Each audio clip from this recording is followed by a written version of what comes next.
লেখিকা সুপ্রিয়া ঘোষের ভাড়াটিয়া। না মানে আমরা আসলে অত বেশি মানুষ নই, শুধু আমি আর আমার স্ত্রী। কোনো ঝামেলা হবে না আমাদের নিয়ে। অমরেশবাবু চশমার মোটা ফ্রেমের ওপর দিয়ে একবার ছেলেটার দিকে তাকালেন। গায়ে স্ত্রীহীন একটা নীল চেক শার্ট, পকেটে সস্তার একটা বলপেন গোজা। পাশে দাঁড়িয়ে থাকা মেয়েটা আধো ঘোমটা দিয়ে মাটির দিকে তাকিয়ে নিজের শাড়ির খুঁট পাকাচ্ছে। পাশে একটা পুরনো আমলের ট্রাঙ্ক আর একটা কাপড়ের ব্যাগ। অমরেশবাবু গলার স্বরটা যতটা সম্ভব কর্কশ আর গম্ভীর করে বললেন, মানুষ কজন সেটা বড় কথা নয় খোকন, বাড়ির নিয়মকানুনগুলো বড় কথা। ওপর তলায় আমার একমাত্র ছেলে আর বৌমা থাকে, ওরা খুব অভিজাত পরিবেশে মানুষ। নিচে তোমরা থাকবে, রাত 9টার মধ্যে মেন গেট বন্ধ হবে, কোনো আড্ডা বা বাইরের উটকো লোক আসা চলবে না, বুঝেছ? খোকন মাথা নিচু করে বিনীতভাবে বলল, হ্যাঁ জেঠু, ঠিক আছে, আমরা তো শুধু কাজের জন্যই এখানে আসা। আমি একটা ছোট প্রাইভেট কোম্পানিতে অ্যাকাউন্টসের কাজ করি, আরও সেলাইয়ের কাজ জানে, সারাদিন তো আমি বাইরেই থাকবো। পেছন থেকে মীনাক্ষী দেবী রান্নাঘরের খুন্তি হাতে বেরিয়ে এলেন। তার চোখে মুখে একটা স্পষ্ট বিরক্তির ছাপ। তিনি নিচু স্বরে অমরেশবাবুকে আড়ালে ডেকে বললেন, বলি এদেরই কি শেষ পর্যন্ত ঠিক করলে? দেখছো না কেমন ছন্ন ছাড়া চেহারা? ভাড়ার টাকাটা সময় মতো দিতে পারবে তো? নাকি মাস গেলেই বলবে, মা এটা হয়নি ওটা হয়নি? শেষমেশ কি আপদ বিদায় করতে তোমায় এই বয়সে কোর্টে ছুটতে হবে? এদের স্ট্যান্ডার্ডের সাথে আমাদের বাড়ির মান ঠিক মেলে না গো। অমরেশ বাবু স্ত্রীকে ইশারায় থামিয়ে দিয়ে খোকনের দিকে তাকিয়ে কর্কশ স্বরে বললেন, শোনো, অ্যাডভান্সে টাকাটা কিন্তু আজই দিতে হবে, আর ওই উত্তর দিকের কোণের ঘরটা একদম ব্যবহার করবে না। ওখানে আমার অফিসের পুরনো গুরুত্বপূর্ণ কাগজপত্র সব ট্রাঙ্কে রাখা আছে, ওদিকে যাওয়ার প্রয়োজন নেই, যাও মালপত্র নিয়ে ভেতরে ঢোকো। খোকন আর তার স্ত্রী শিখা খুব সাবধানে পা টিপে টিপে ভেতরে ঢুকলো। বাড়িটা বিশাল, শ্বেতপাথরের মেঝে আর সেগুন কাঠের দরজা জানলা আভিজাত্যের জানান দিচ্ছে, কিন্তু ভেতরে ঢুকতেই একটা গুমোট আর থমথমে নীরবতা তাদের ঘিরে ধরল। ওপর তলায় দামি ঝাড়লণ্ঠনের আলো কাচের জানলা দিয়ে চুইয়ে নামছে, কিন্তু নিচ তলার ভাড়ার ঘরটা বেশ অন্ধকার। শিখা ধুলো মাখা মেঝেটা পরিষ্কার করতে করতে ফিসফিস করে বলল, ওনারা কি আমাদের একটুও পছন্দ করেননি গো? কেমন যেন চোর চোর চোখে তাকাচ্ছিলেন। খোকন একটা দীর্ঘশ্বাস ফেলে ট্রাঙ্কটা কোণে রাখলো। আমরা তো ভাড়াটিয়া শিখা, বাড়ির লোক নই। আমাদের মতো খেটে খাওয়া মানুষদের তখনই পছন্দ করে যখন তাদের পকেট আর স্বভাব দুটোই পরিষ্কার থাকে। কাজ দিয়ে মন জিততে হবে, আপাতত নিজেরা নিজেদের মতো থাকি চলো। কয়েকদিন পর সকালবেলা দোতলার সিঁড়ি দিয়ে অমরেশবাবু ছেলে সায়ন আর বৌমা রিয়া নিচে নামছিল। সায়নের হাতে একটা দামি ব্রিফকেস, চোখে সানগ্লাস। রিয়ার পরনে আধুনিক পোশাক, হাতে ব্র্যান্ডেড ব্যাগ। পুরো সিঁড়িটা দামি পারফিউমের কড়া গন্ধে ম করছে। দরজার সামনে উঠোনের এক কোণে শিখাকে নিজের আধময়লা শাড়ি আর খোকনের জামা মেলতে দেখে রিয়া থমকে দাঁড়ালো। বিরক্তির সাথে মুখটা কুঁচকে মীনাক্ষী দেবীর দিকে তাকিয়ে বলল, মা, এই ভাড়াটিয়াদের একটু বলে দিও না আমাদের যাতায়াতের পথে যেন জামা কাপড় না মেলে। গেট দিয়ে ঢোকার সময় কেমন একটা ঘিন ঘিনে বস্তি বস্তি ফিলিং হয়, ফ্রেন্ডসরা এলে লজ্জা পেতে হয়। মীনাক্ষী দেবী সায়নের কাছে গিয়ে একটু মমতা মাখানো স্বরে বললেন, সায়ন, তোরা কি আজ রাতে খাবি বাবা? আমি বাজার থেকে টাটকা পাবদা মাছ আনিয়েছি, তোদের তো খুব প্রিয়। সায়ন হাত ঘড়ির দিকে তাকিয়ে নির্লিপ্তভাবে বলল, উফ মা, আগে বলবে তো, আমাদের আজ ইনভেস্টরদের সাথে ক্লাবে ডিনার আছে, আর হ্যাঁ, কাল ভোরে আমরা একটা উইকেন্ড ট্রিপে যাচ্ছি। ব্যাগ প্যাক করতে হবে, ফিরতে দিন চারেক হবে। বারবার ফোন করে ডিস্টার্ব করো না কিন্তু। অমরেশবাবু তখন ড্রয়িং রুমে বসে খবরের কাগজ পড়ছিলেন। তিনি কাগজ থেকে মুখ না তুলেই ভারী গলায় বললেন, আবার যাচ্ছিস? এই তো গত মাসে অফিস ট্যুরে গেলি, আমার হার্টের ওষুধগুলো তো শেষ হয়ে এসেছে, অন্তত সেগুলো যদি এনে দিয়ে যেতিস। সায়ন বিরক্ত হয়ে পাল্টা উত্তর দিল, উফ বাবা, ওষুধ তো পাড়ার দোকানে ফোন করলেই দিয়ে যায়, সব কিছু নিয়ে তুমি এত সিন ক্রিয়েট করো কেন বলো তো? আমরা কি সব সময় বাড়িতে বসে থাকবো? আমাদেরও তো একটা সোশ্যাল লাইফ আছে। রিয়া পাশ থেকে সায়নের হাত ধরে বলল, চলো সায়ন, লেট হয়ে যাচ্ছে। তারা একবারও বাবা মায়ের মুখের দিকে না তাকিয়ে গটগট করে বেরিয়ে গেল। মীনাক্ষী দেবী রান্নাঘরের দিকে পা বাড়ালেন, আর অমরেশবাবু ড্রয়িং রুমে বসে রইলেন। চারদিকের দেওয়ালে তাদের পূর্বপুরুষদের বড় বড় ছবি ঝুলছে, অথচ এই মুহূর্তে তারা যেন পৃথিবীর সব থেকে নিঃসঙ্গ মানুষ। শিখা দরজার আড়াল থেকে সবটা শুনছিল। সে দেখল মীনাক্ষী দেবীর চোখটা একটু ভিজে উঠেছে। সে সাহস সঞ্চয় করে লাল চা করে ট্রেতে সাজিয়ে অমরেশ বাবুর সামনে এসে দাঁড়ালো। জেঠু, চা। অমরেশ বাবু চমকে উঠলেন, গলার স্বর স্বাভাবিক করার চেষ্টা করে বললেন, চায়ের কথা তো বলিনি, নিয়ে যাও, আমি চিনি ছাড়া লিকার খাই। শিখা শান্ত গলায় মৃদু হেসে বলল, আমি জানি জেঠু, চিনি ছাড়াই লিকার চা করেছি, এতে একটু আদা আর তুলসী পাতা দিয়েছি, আপনার গলার খুসখুসে কাশিটা কমবে। আর জেঠিমাকেও 1 কাপ দিয়ে এসেছি রান্নাঘরে। মীনাক্ষী দেবী ড্রয়িং রুমে ঢুকলেন, তার হাতেও চায়ের কাপ। তিনি আর চোখে কাপটার দিকে তাকিয়ে একটা ছোট চুমুক দিলেন। তারপর একটু সময় নিয়ে বললেন, আদাটা একটু বেশি হয়েছে, কাল থেকে আর একটু কম দেবে। আর শোনো, কাল থেকে সকালে উঠে আগে গেটের সামনের দিকটা ঝাড় দেবে। শিখা মাথা নিচু করে বলল, হ্যাঁ জেঠিমা, নিশ্চয়ই দেব। অমরেশবাবু চায়ের কাপে চুমুক দিয়ে অনুভব করলেন, অনেকদিন পর কেউ তার স্বাস্থ্যের কথা ভেবে চায়ের সাথে আদা তুলসী মিশিয়েছে। কড়া শাসন আর বিরক্তির আড়ালে অমরেশবাবুর মনের কোণে একটা সূক্ষ্ম অস্বস্তি আর বিস্ময় দানা বাঁধল। তিনি বুঝতে পারলেন, এই 1 কাপ চায়ের সাথেই হয়তো এই বাড়িতে সম্পর্কের একটা নতুন সমীকরণ শুরু হলো, যা হয়তো তাদের নিজেদের রক্ত কখনো করতে পারেনি। খোকন রাতে অফিস থেকে ফিরলে শিখা সবটা বলল। খোকন মুচকি হেসে বলল, মানুষের মন কাচের মতো হয় শিখা, জোরে চাপ দিলে ভেঙে যায়, কিন্তু একটু যত্ন করলে আয়নার মতো পরিষ্কার মুখ দেখা যায়। আমাদের কাজ শুধু যত্ন করে যাওয়া। অমরেশবাবু ওপরতলার শূন্য বেডরুমের দিকে তাকিয়ে দীর্ঘশ্বাস ফেললেন। সায়নদের ঘরে লাইট জ্বলছে না, কারণ তারা আজ আসবে না, অথচ নিচ তলায় শিখার খোকনের ঘরে একটা মিটমিটে আলো জ্বলছে, আর সেখান থেকে ভাতের ফ্যানের গন্ধ আসছে। অদ্ভুত এক বৈপরীত্যে সেই রাতটা বড় অদ্ভুত হয়ে রইল।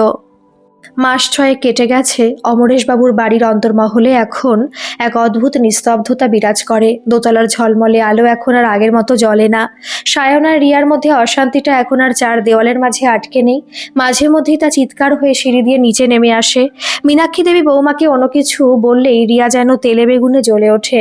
একদিন বিকেলে হঠাৎ করে বাড়ির সামনে একটা বড় মালবাহী ট্রাক এসে দাঁড়ালো। অমরেশবাবু লাঠি হাতে বারান্দায় এসে দাঁড়ালেন। তার কপালে চিন্তার ভাঁজ। সায়ন আর রিয়া একের পর এক সুটকেস আর আসবাবপত্র ট্রাকে তুলছে। মীনাক্ষী দেবী রান্নাঘর থেকে ছুটে এসে সায়নের হাতটা ধরলেন। একি রে সায়ন, এসব কি হচ্ছে? তোরা কোথায় যাচ্ছিস? সায়ন মায়ের হাতটা ঝটকা দিয়ে সরিয়ে দিল। তার চোখে মুখে চরম বিরক্তি। মা, এই বাড়িতে দম বন্ধ হয়ে আসছে আমাদের। রিয়া আর আমি সল্টলেকে একটা ফ্ল্যাট বুক করেছি, সেখানেই শিফট করছি। তোমাদের এই পুরনো আমলের ধ্যান ধারণা আর খুঁতখুঁতে স্বভাবের সাথে মানিয়ে নেওয়া আমাদের পক্ষে সম্ভব নয়। অমরেশবাবু কাপা গলায় বললেন, কিন্তু এই বাড়ি, এই সম্পত্তি সব তো তোদেরই জন্য। রিয়া পাশ থেকে বলল, সম্পত্তি তো কোথাও পালিয়ে যাচ্ছে না বাবা, কিন্তু আমাদের শান্তিটা দরকার। তোমাদের এই ভাড়াটিয়াদের নোংরামি আর সারাক্ষণ তোমাদের ওই উপদেশের ডালি আর সহ্য হয় না। শিখার খোকন এক কোণে দাঁড়িয়ে সবটা দেখছিল। তাদের অপরাধ একটাই, তারা এই বাড়ির অংশ হয়ে উঠতে চাইছিল। সায়ন চলে যাওয়ার সময় এক বড় বাবার অসুস্থতার কথা বা মায়ের একাকিত্বের কথা ভাবলো না। ট্রাকটা চলে যাওয়ার পর অমরেশবাবু ধপ করে সোফাটায় বসে পড়লেন। মীনাক্ষী দেবী অঝরে কাঁদছেন। বড় বাড়িটা যেন হঠাৎ করে খা খা করতে লাগলো। ঠিক তার 2 দিন পরের ঘটনা। রাত তখন 2:30। নিচ তলায় খোকন আর শিখা ঘুমাচ্ছিল। হঠাৎ ওপর তলায় মীনাক্ষী দেবীর আর্তচিৎকার আর গোঙানি শব্দ শুনে খোকনের ঘুম ভেঙে গেল। সে তড়িঘড়ি করে শিখাকে নিয়ে ওপরে ছুটে গেল। দেখলো অমরেশবাবু মেঝেতে পড়ে আছেন। হাত পা ঠান্ডা হয়ে আসছে, আর মীনাক্ষী দেবী তার মাথায় হাত বুলিয়ে পাগলের মতো কাঁদছেন। খোকন এক মুহূর্ত দেরি না করে অমরেশবাবুকে পাজাকোলা করে তুলে ধরলো। শিখাকে বলল, শিখা, জলদি জেঠিমার ব্যাগে ওষুধের প্রেসক্রিপশন আর টাকাটা গুছিয়ে নাও, আমি পাড়া ট্যাক্সিওয়ালা শম্ভুদাকে ফোন করছি। মীনাক্ষী দেবী হাত জোর করে খোকনকে বললেন, বাবা খোকন, সায়নকে একটা ফোন করো না, ও তো সল্ট লেকে আছে, একবার যদি আসে। খোকন ফোন করলো। 1 বার 2 বার 3 বার, শেষে সায়ন ফোন ধরলো। ঘুমের ঘরে বিরক্ত গলায় বলল, এই অসময় ফোন করছো কেন? কি হয়েছে? বাবার শরীর খারাপ? আরে বয়স হয়েছে, ওসব তো হবেই। এখন আমি যেতে পারবো না, সকালে দেখছি। তোমরা কোনো একটা নার্সিংহোমে দিয়ে দাও। লাইনটা কেটে গেল। মীনাক্ষী দেবীর চোখে তখন আর জল নেই, শুধু একরাশ ঘৃণা আর হতাশা। খোকন আর কথা না বাড়িয়ে অমরেশবাবুকে হাসপাতালে নিয়ে গেল। সারা রাত হাসপাতালের করিডোরে খোকন আর শিখা বসে রইল। ডাক্তার জানালেন হার্ট অ্যাটাক হয়েছে, সময় মতো না আনলে বাঁচানো যেত না। হাসপাতালের কেবিনে অমরেশবাবু যখন চোখ মেললেন, দেখলেন পাশে সায়ন নেই, রিয়া নেই, আছে শিখা আর খোকন, যে ডাক্তারের সাথে ওষুধের লিস্ট নিয়ে কথা বলছে। অমরেশবাবুর চোখের কোণ দিয়ে জল গড়িয়ে পড়ল। তিনি ক্ষীণস্বরে বললেন, খোকন, তুমি কেন করলে এসব? আমি তো তোমাদের শুধুই অবহেলা করেছি। খোকন অমরেশবাবুর হাতটা ধরে মৃদু হেসে বলল, জেঠু, সম্পর্ক কি শুধু রক্ত দিয়ে হয়? আপনি আমাদের আশ্রয় দিয়েছেন আজ বিপদের দিনে। আমরা পাশে থাকবো না? আপনি শান্ত হন। জেঠিমা বাড়িতে একা আছেন, আমি ওনাকে আনতে যাচ্ছি। পরের কয়েকটা সপ্তাহ ছিল এক কঠিন যুদ্ধ। অমরেশবাবু বাড়ি ফিরলেন, কিন্তু তার শরীরের ডান দিকটা আংশিক অবশ হয়ে গেছে। বিছানায় শুয়ে থাকা মানুষটার সমস্ত কাজ এখন শিখার খোকন ভাগ করে নিয়েছে। শিখা ভোরবেলা উঠে ওপরের ঘরগুলো পরিষ্কার করে, অমরেশবাবুকে ওষুধ খাওয়ায়, আর খোকন অফিস যাওয়ার আগে আর ফিরে এসে অমরেশবাবুকে ধরে ধরে হাঁটানো, তার ফিজিওথেরাপি করানো সবটাই নিজের হাতে করে। একদিন মীনাক্ষী দেবী শিখাকে জড়িয়ে ধরে কেঁদে ফেললেন। শিখা, আমার নিজের পেটের ছেলেটা একবার খবর নিল না, অথচ তোমরা তোমরা আমাদের কে হও গো? শিখা মীনাক্ষী দেবীর চোখের জল মুছিয়ে দিয়ে বলল, জেঠিমা, আমাদের ছোট ছেলে আর বৌমা ভাবলে কি খুব অন্যায় হবে? মীনাক্ষী দেবী স্তম্ভিত হয়ে শিখার দিকে তাকিয়ে রইলেন। যে ভাড়াটিয়াদের তিনি একদিন বস্তি বলে অপমান করতে চেয়েছিলেন, আজ তারাই এই পঙ্গু দম্পতির একমাত্র লাঠি হয়ে দাঁড়িয়েছে। অমরেশবাবু জানালা দিয়ে বাইরের আকাশের দিকে তাকিয়ে ভাবছিলেন, ভদ্রতা আসলে পোশাকে থাকে না, থাকে মানুষের আচরণে। অমরেশবাবু এখন আর আগের মতো চিৎকার করে কথা বলতে পারেন না, গলার স্বরটা অনেকটা বসে গেছে। ডান হাতটা অবশ্যই কোলের ওপর পড়ে থাকে। আগে যে ড্রয়িং রুমে বসে তিনি দাপটের সাথে হুকুম চালাতেন, আর সেখানে তিনি নিতান্তই অসহায় এক দর্শক। বাড়ির পরিবেশটা এখন সম্পূর্ণ অন্যরকম। মীনাক্ষী দেবীও আগের মতো রান্নাঘরে খুন্তি নাড়তে পারেন না, হাঁটুর ব্যথায় সারা দুপুর জানলার ধারে বসে থাকেন। একদিন সকালে খোকন বাজারে যাওয়ার ব্যাগটা হাতে নিয়ে বেরোচ্ছিল। মীনাক্ষী দেবী তাকে ডেকে বললেন, খোকন শোনো বাবা, বাজারে তো যাচ্ছ, তোমার জ্যাঠামশাইয়ের জন্য কটা কাঁচা পেঁপে আর ভালো দেখে শিঙি মাছ এনো তো। ডাক্তারবাবু বলছেন ওনার শরীরটা বড্ড দুর্বল। খোকন পকেট থেকে মানি ব্যাগটা বের করতে গিয়ে দেখলো সেখানে মাত্র কয়েকটা 20 টাকার নোট পড়ে আছে। গত মাসে অমরেশবাবুর ফিজিওথেরাপিতে অনেক টাকা খরচ হয়ে গেছে। সে একটু আমতা আমতা করে বলল, হ্যাঁ জেঠিমা, আমি দেখছি, সব নিয়ে আসবো। শিখা আড়াল থেকে এটা লক্ষ্য করেছিল। খোকন চলে যাওয়ার পর সে মীনাক্ষী দেবীর ঘরে গিয়ে বসলো। শিখা শান্ত গলায় বলল, জেঠিমা, একটা কথা বলবো, কিছু মনে করবেন না তো? মীনাক্ষী দেবী শিখার মাথায় হাত রেখে বললেন, বল না রে মা, মনে করার কি আছে? শিখা একটু ইতস্তত করে বলল, জেঠু আর আপনার ওষুধের খরচ, ডাক্তার পথ্য সব মিলিয়ে ও একা সামলাতে হিমশিম খাচ্ছে। ওর সামান্য মাইনে। আমি বলছিলাম কি, ওপরতলার যে ঘরগুলো খালি পড়ে আছে সেখানে যদি নতুন ভাড়াটিয়া বসানো যেত। মীনাক্ষী দেবীর মুখটা মুহূর্তের জন্য কালো হয়ে গেল। তিনি দীর্ঘশ্বাস ফেলে বললেন, না রে শিখা, ওই ঘরগুলোতে সায়নের স্মৃতি জড়িয়ে আছে। সায়ন যদিও আমাদের কথা ভাবে না, কিন্তু ওই ঘরগুলো তো ওরই। অন্য কাউকে ওখানে বসাতে বুকটা ফেটে যায়। শিখার কথা বাড়ালো না। সে জানে এই বড় বাড়ির মালিকদের কাছে আভিজাত্যের টানটা রক্তের টানের চেয়েও অনেক সময় বেশি হয়ে দাঁড়ায়। কিন্তু সেই বিকেলেই ঘটলো এক অপ্রত্যাশিত ঘটনা। সায়ন হঠাৎ বাড়িতে এলো, তবে একলা নয়, সাথে একজন প্রমোটার।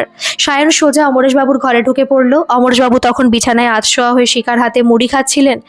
সায়নকে দেখে তার চোখে এক পলক আনন্দ চিকচিক করে উঠল। তিনি অস্ফুট স্বরে বললেন, সায়ন, এসেছিস বাবা?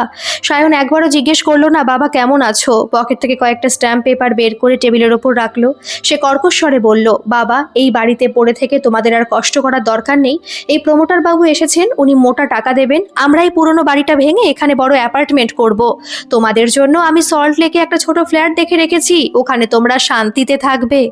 অমরেশবাবু স্তম্ভিত হয়ে ছেলের দিকে তাকিয়ে রইলেন। তার সারা জীবনের সঞ্চয়, তার বাবার হাতে তৈরি এই ভিটেটা সায়ন বেচে দিতে চায়। তিনি কাঁপা কাঁপা গলায় বললেন, কিন্তু আমি তো এখান থেকে কোথাও যাব না সায়ন, এই ভিটে মাটি আমার। রিয়া দরজার বাইরে দাঁড়িয়ে মোবাইল ঘাঁটছিল। সে ভেতর দিকে না তাকিয়ে চেঁচিয়ে বলল, মাটি মাটি করে আদিক্ষেতা করবেন না তো বাবা। আপনারা তো এখন অথর্ব, আপনাদের দেখভাল করার জন্য আমরা কি সব সময় ছুটে আসবো নাকি? এই বাড়িটা বিক্রি করলে আমাদের বিজনেসটাও একটু দাঁড়াতে পারে। শিখা খাটের পাশে দাঁড়িয়েছিল। সে আর চুপ থাকতে পারল না। শিখা বিনীত গলায় বলল, দাদা, জেঠু এখন অসুস্থ, এই অবস্থায় ওনাকে ঘর ছাড়া করাটা কি ঠিক হবে? ওনারা এই বয়সে নতুন পরিবেশে মানাতে পারবেন না। সায়ন শিখার দিকে তাকিয়ে ফেটে পড়ল, তুমি কে শুনি? তুমি তো ভাড়ার ঘরে থাকো, তোমার স্পর্ধা তো কম নয়। আমাদের পারিবারিক ম্যাটারে তুমি নাক গলাচ্ছ কেন? কালকে তোমরা ঘর খালি করে দেবে। এই বাড়িতে আর কোনো আপদ রাখা চলবে না। মীনাক্ষী দেবী এতক্ষণ চুপ করে শুনছিলেন। এবার তিনি ধীর পায়ে ঘরে ঢুকলেন। তিনি সায়নের দিকে তাকিয়ে শান্তভাবে বললেন, সায়ন, তুই তো বলেছিলি এই বাড়ি তোর দম বন্ধ করে দেয়। তুই নিজেই তো এই বাড়ি ছেড়ে চলে গিয়েছিলি। আজ কোন অধিকারে এই বাড়ি বিক্রির কথা বলছিস? অধিকার মানে? আমি তোমার ছেলে, সায়ন চেঁচিয়ে উঠল। মীনাক্ষী দেবী অমরেশবাবুর বিছানার পাশে গিয়ে বসলেন। শিখার হাতটা নিজের হাতের মুঠোয় নিলেন। তারপর সায়নের চোখের দিকে তাকিয়ে বললেন, ছেলে হওয়ার যোগ্যতা তুই অনেকদিন আগে হারিয়েছিস। যেদিন তোর বাবা মরতে বসেছিল তুই আসিসনি, যেদিন আমাদের পেটে ভাত ছিল না তুই খবর নিসনি। এই মেয়েটা আর ওই ছেলেটা আমাদের সেবা করেছে, বাজার করে এনেছে, ওষুধ খাইয়েছে। আজ থেকে এই বাড়িতে ওদের দাবি তোর চেয়েও বেশি। সায়ন রাগে কাঁপতে কাঁপতে বলল, ও আচ্ছা, এই ভাড়াটিয়ারা তাহলে তোমাদের কান ভাঙিয়েছে। ঠিক আছে, তোমরা এই পচা বাড়িতেই পড়ে থাকো, পরে যখন মরবে তখন ওই ভাড়াটিয়ারাই যেন শ্মশানে নিয়ে যায়, আমি আর আসবো না। সায়ন আর রিয়া হনহন করে বেরিয়ে গেল। অমরেশবাবু ফুপিয়ে কেঁদে উঠলেন, দিতে লাগলো। কিছুক্ষণ পর অমরেশবাবু খোকনকে ডেকে পাঠালেন। খোকন ঘরে ঢুকলে অমরেশবাবু তার হাতটা ধরে বললেন, খোকন, আজ থেকে তোমরা আর ভাড়াটিয়া নও। সায়ন ঠিকই বলেছে, আমার শেষ কাজটা তোমরাই করবে। আজ থেকে তোমরাই আমার ছেলে আর বৌমা। সমাজ কি বললো তাতে আমার কিছু যায় আসে না। সেদিন রাতেই প্রথমবার অমরেশবাবু আর মীনাক্ষী দেবী শিখা আর খোকনের সাথে বসে ডাল ভাত খেলেন। গোটা বাড়ির নিস্তব্ধতা কেটে গিয়ে সেখানে যেন এক নতুন জীবনের স্পন্দন শুরু হলো। সায়ন চলে যাওয়ার পর বাড়িতে এক অদ্ভুত প্রশান্তি নেমে এলো। যদিও অমরেশবাবুর মনের ভেতরে একটা ঝড় বয়ে গিয়েছিল। নিজের রক্ত যখন বিষ হয়ে দাঁড়ায় তখন বাইরের মানুষ কিভাবে অমৃত হয়ে উঠতে পারে সেটা তিনি প্রতিদিন হাড়ে হাড়ে টের পাচ্ছিলেন। অমরেশবাবুর শরীরের অবস্থার খুব একটা উন্নতি না হলেও তার মনের জোর যেন দ্বিগুণ বেড়ে গেল। এখন আর তিনি বিছানায় শুয়ে হা উতাস করেন না, বরং খোকন আর শিখার সঙ্গ উপভোগ করেন। একদিন দুপুরে মীনাক্ষী দেবী রান্নাঘরে শিখার সাথে রান্নায় হাত লাগাচ্ছিলেন। শিখা বারবার বারণ করা সত্ত্বেও তিনি শুনলেন না। তিনি বললেন, শোন শিখা, এত বছর এই বাড়ির গিন্নিপনা করেছে ঠিকই, কিন্তু রান্নার আসল সুখটা সায়নের বড় হওয়ার পর হারিয়ে ফেলেছিলাম। ও তো শুধু দামি হোটেলের খাবার খুঁজতো, আজ তোদের জন্য রেঁধে তৃপ্তি পাচ্ছি। শিখা হাসলো। সে এখন আর শুধু ভাড়াটিয়া মেয়েটা নয়, সে এই বাড়ির অলিখিত অভিভাবক। শিখা বলল, জেঠিমা, আজ কিন্তু আপনার জন্য স্পেশাল শুক্তো রান্না করছি। আরও আসার সময় জেঠুর জন্য নতুন একটা হুইল চেয়ার নিয়ে আসবে বলেছে। বিকেলে জেঠুকে নিয়ে আমরা একটু বাইরে যাব, অনেকদিন উনি বাইরের পৃথিবী দেখেন না। মীনাক্ষী দেবীর চোখে জল এসে গেল। তিনি অস্ফুট স্বরে বললেন, সবাই তো জেঠিমা জেঠিমা করিস, একবার মা বলে ডাকতে পারিস না রে? শিখা খুন্তিটা থামিয়ে মীনাক্ষী দেবীর দিকে তাকালো। তার চোখেও জল। সে নিচু স্বরে বলল, মা। মীনাক্ষী দেবী তাকে জড়িয়ে ধরলেন। এই বিশাল শ্বেত পাথরের প্রাসাদে এতক্ষণ যেন প্রাণের ছোঁয়া লাগলো। বিকেলে খোকন অফিস থেকে ফেরার সময় একটা ঝকঝকে নতুন হুইল চেয়ার নিয়ে এলো। অমরেশ বাবুকে খুব সাবধানে সেই চেয়ারে বসিয়ে শিখার খোকন বাইরে নিয়ে গেল। বিকেলের পড়ন্ত রোদে অমরেশ বাবু চারিদিকের গাছপালার মুক্ত আকাশ দেখে যেন নতুন করে বাঁচলেন। তিনি খোকনের হাতটা শক্ত করে ধরলেন। খোকন লক্ষ্য করলো অমরেশ বাবুর বাম হাতটায় আগের চেয়ে অনেক বেশি জোর এসেছে। অমরেশ বাবু খোকনকে কাছে টেনে মৃদু স্বরে বললেন, খোকন, একটা কাজ করতে হবে। কাল সকালে আমাদের উকিল সৌরেন বাবুকে একবার খবর দিবি। ওনাকে বলবি বিশেষ দরকার আছে। খোকন অবাক হয়ে বলল, কেন জেঠু, শরীর খারাপ লাগছে? আমি বরং ডাক্তারবাবুকে ডাকি। অমরেশবাবু মাথা নাড়লেন, না রে, শরীর নয়, কিছু হিসেব মেলাতে হবে। সৌরেনকে বলবি আমার সব কাগজপত্র নিয়ে আসতে। আর হ্যাঁ, সায়নকে কিছু জানানোর দরকার নেই। পরদিন সকালে সৌরেন বাবু এলেন। ড্রয়িং রুমে অমরেশবাবু, মীনাক্ষী দেবী আর সৌরেন বাবু বৈঠকে বসলেন। শিখা চা দিয়ে চলে আসছিল, কিন্তু অমরেশবাবু তাকে ডেকে বললেন, যেও না শিখা, তুমি আর খোকনও এখানে বসো, এটা তোমাদেরও শোনার দরকার। সৌরিন বাবু ফাইল খুললেন। অমরেশ বাবু শান্ত গলায় বলতে শুরু করলেন, সৌরিন, আমার এই বাড়ি আর জমানো সম্পত্তির অর্ধেকটা আমি খোকন আর শিখার নামে উইল করতে চাই, আর বাকি অর্ধেকটা আমার স্ত্রীর নামে থাকবে। আমার অবর্তমানে এই বাড়ি দখল যেন কেউ ওদের থেকে কেড়ে নিতে না পারে, সেটা তোমাকে নিশ্চিত করতে হবে। সৌরিন বাবু চশমাটা ঠিক করে বললেন, অমরেশ, তুমি কি ভেবে দেখেছো এটা আইনত খুব জটিল হতে পারে?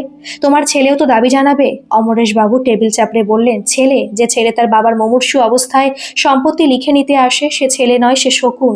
আমার শেষ ইচ্ছাপত্রে লেখা থাকবে, খোকন আর শিখা আমার দত্তক পুত্র আর পুত্রবধূ। ওরাই আমার দেখাশোনা করছে, আর ওরাই আমার পরিবার। আর যারা আমাকে ত্যাগ করেছে তাদের আমার সম্পত্তিতে 1 ইঞ্চি জমিও আমি দেব না। শিখার খোকন দুজনে প্রতিবাদ করতে চাইল। খোকন হাত জোড় করে বলল, জেঠু, আমরা লোভে আপনার সেবা করিনি, সম্পত্তির জন্য তো নয়ই। আপনি এসব করে আমাদের ছোট করবেন না। মীনাক্ষী দেবী গম্ভীর স্বরে বললেন, খোকন, কথা বলিস না, এটা আমাদের আশীর্বাদ। তোরা না থাকলে আজ হয়তো আমরা কোনো বৃদ্ধাশ্রমে পৌঁছতাম। এই বাড়িতে তোরা থাকবি, এটাই আমাদের শেষ শান্তি। উইল সই হলো। সাক্ষী হিসেবে পাড়ার আরো 2জন গণ্যমান্য ব্যক্তিকে ডাকা হলো। অমরেশবাবু যেন এক বিশাল বোঝা নামিয়ে ফেললেন। তিনি সবার সামনে ঘোষণা করলেন, আজ থেকে খোকন আমার ছোট ছেলে। সায়ন বড় হতে পারে, কিন্তু কর্তব্যে খোকনই আমার সব। খবরটা চাপা থাকলো না। কয়েকদিন পরে সায়ন আবার এলো, এবার রণংদেহী মূর্তিতে। সে ড্রয়িং রুমে ঢুকে চিৎকার শুরু করলো, বাবা, আমি শুনলাম তুমি ওই ছোট লোকদের নামে সম্পত্তি লিখে দিচ্ছ। তোমার কি মাথা খারাপ হয়ে গেছে? আমি তোমার নিজের রক্ত, আর ওই পথের ভিখারিরা তোমার চোখের মণি হয়ে গেল? অমরেশ বাবু এবার শান্তভাবে উঠে দাঁড়ানোর চেষ্টা করলেন। তিনি ধীর পায়ে সায়নের সামনে গিয়ে দাঁড়ালেন। তার চোখে এখন আর কোনো দুর্বলতা নেই। তিনি বললেন, রক্তের সম্পর্ক তুই ওই সল্ট লেকের ফ্ল্যাটেই ফেলে এসেছিস সায়ন। যেদিন আমরা না খেয়েছিলাম, তোর মা কাঁদছিল, সেদিন এই ভিখারিরাই আমাদের মুখে অন্ন তুলে দিয়েছে। তুই এসেছিস ভাগ নিতে আর ওরা এসেছে ভাগ দিতে। তফাৎটা ওখানেই। রিয়া পাশ থেকে বলল, আমরা কিন্তু এটা কোর্টে চ্যালেঞ্জ করব। অমরেশবাবু মুচকি হাসলেন। নিশ্চয়ই করো, কিন্তু মনে রেখো, পাড়ার সবাই জানে এই কয়েক মাসে কে আমাদের পাশে ছিল আর কে প্রমোটার নিয়ে ঘুরছিল। আমার এই ছোট ছেলে আর বৌমা এখন আমার আইনি অভিভাবক। এবার তোমরা আসতে পারো। সায়ন রাগে গজগজ করতে করতে বেরিয়ে গেল, কিন্তু এবার অমরেশবাবুর মনে কোনো কষ্ট হলো না। তিনি দেখলেন শিখা আর খোকন তার দুই পাশে এসে দাঁড়িয়েছে। এই বিশাল বাড়িটা আর তার কাছে একাকিত্বের জেলখানা নয়, বরং একটা হাসি খুশি মধুময় সংসার। উইলের খবরটা জানাজানি হওয়ার পর পাড়া লোকেদের মধ্যে ছিছি পড়ে গেল। সায়নর আর এমুখ হয়নি, কিন্তু অমরেশবাবুর শরীরটা ধীরে ধীরে আরও ভেঙে পড়তে শুরু করলো। হার্ট আর কিডনির সমস্যাগুলো বয়স বাড়ার সাথে সাথে প্রকট হয়ে উঠছিল। খোকন নিজের অফিসের কাজ সামলে রাতের পর রাত জেগে অমরেশবাবুর পাশে বসে থাকে। কখনো তার পা টিপে দেয়, কখনো বা পুরনো দিনের গল্প শুনে হাসে। একদিন গভীর রাতে অমরেশবাবুর শ্বাসকষ্ট শুরু হলো। মীনাক্ষী দেবী আতঙ্কিত হয়ে খোকনকে ডাকলেন। খোকন আর শিখা মুহূর্তের মধ্যে ওপরে চলে গেল। নেবুলাইজার লাগানো হলো। খোকন নিজের হাতে জেঠুর পিঠ মালিশ করে দিতে লাগলো। অমরেশবাবু কষ্ট করে শ্বাস নিতে নিতে খোকনের হাতটা আঁকড়ে ধরলেন। তার ঘোলাটে চোখ দুটো খোকনের মুখের ওপর স্থির হয়ে রইল। তিনি অস্ফুট স্বরে বললেন, খোকন, সায়নকে কি একবার খবর দেওয়া উচিত? খোকন একটু থমকে গেল। সে জানে সায়ন কি ব্যবহার করেছে, কিন্তু এই অন্তিম সময়ে বাবার মনের সুপ্ত ইচ্ছাটা সে বুঝতে পারল। খোকন ফোন করলো, সায়ন ফোন ধরলো ঠিকই, কিন্তু ওপার থেকে ভেসে এলো চরম বিরক্তি। দেখো, আমি জানি তোমরা আমার সম্পত্তির ভাগ যাতে আমি না পাই তার জন্য কত নাটক করছো। বারবার ফোন করে ব্ল্যাকমেল করো না। যদি খুব খারাপ অবস্থা হয় তবে হাসপাতালে ভর্তি করে দাও, পরে দেখা যাবে। লাইনটা কেটে গেল। খোকন ঘরে ফিরে দেখলো অমরেশবাবু তাকিয়ে আছেন উত্তরের আশায়। খোকন মিথ্যে বলতে পারল না, শুধু মাথা নিচু করে রইল। অমরেশবাবু সব বুঝলেন। তার ঠোঁটের কোণে একটা ম্লান হাসি ফুটে উঠল। তিনি মীনাক্ষী দেবীর দিকে তাকিয়ে বললেন, মীনাক্ষী, দেখো, ঈশ্বর যখন একটা দরজা বন্ধ করে দেন তখন অন্য একটা জানলা খুলে দেন। আমার নিজের রক্ত আমায় চেনে না, কিন্তু ওই যে ছেলেটা দাঁড়িয়ে আছে, ওর সাথে আমার কোনো জন্ম জন্মান্তরের টান ছিল বোধ হয়। পরের কয়েকটা মাস ছিল এক অদ্ভুত লড়াই। অমরেশবাবু আর বিছানা থেকে উঠতে পারলেন না। শিখা এখন সারাদিন ওনার ঘরেই থাকে প্রায়। অমরেশবাবুর যাবতীয় সেবা, তাকে স্নান করানো থেকে শুরু করে খাওয়ানো, সবটাই শিখার খোকন ভাগ করে নিয়েছে। পাড়ার মোড়ের দোকানদার হরেন বাবু অমরেশবাবুকে দেখতে এসে মীনাক্ষী দেবীকে বলেছিলেন, জেঠিমা, এমন ভাড়াটিয়া তো জন্মে দেখিনি। এরা তো ভাড়াটিয়া নয়, এরা সাক্ষাৎ ভগবান। মীনাক্ষী দেবী মুচকি হেসে বলেছিলেন, ওদের আর ভাড়াটিয়া বলো না হরেন, ওরাই আমার ছোট ছেলে আর বৌমা। সায়ন তো এখন পর। একদিন সকালে অমরেশবাবু খোকনকে কাছে ডাকলেন। খোকন সামনে গিয়ে বসলে অমরেশবাবু তার কাঁপা কাঁপা হাতটা খোকনের মাথায় রাখলেন।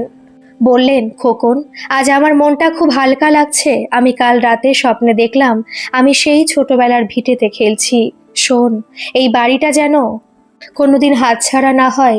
এই ইটের ভেতরে আমার আর তোর মার আত্মা মিশে থাকবে। তোরা এখানে না থাকলে আমাদের প্রাণটা ছটফট করবে। খোকন চোখের জল সামলাতে পারল না। সে অমরেশবাবুর পায়ে হাত দিয়ে প্রণাম করে বলল, বাবা, আপনি চিন্তা করবেন না, এই বাড়ি আপনারই থাকবে, আমরা কোথাও যাব না। সেদিন বিকেলেই অমরেশবাবু শেষ নিঃশ্বাস ত্যাগ করলেন। শিখার মীনাক্ষী দেবী কেঁদে উঠলেন। খোকন পাথর হয়ে দাঁড়িয়ে রইল কিছুক্ষণ।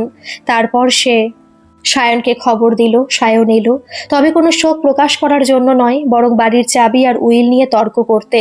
কিন্তু পাড়ার লোকজন আর সায়নকে ভেতরে ঢুকতেই দিল না।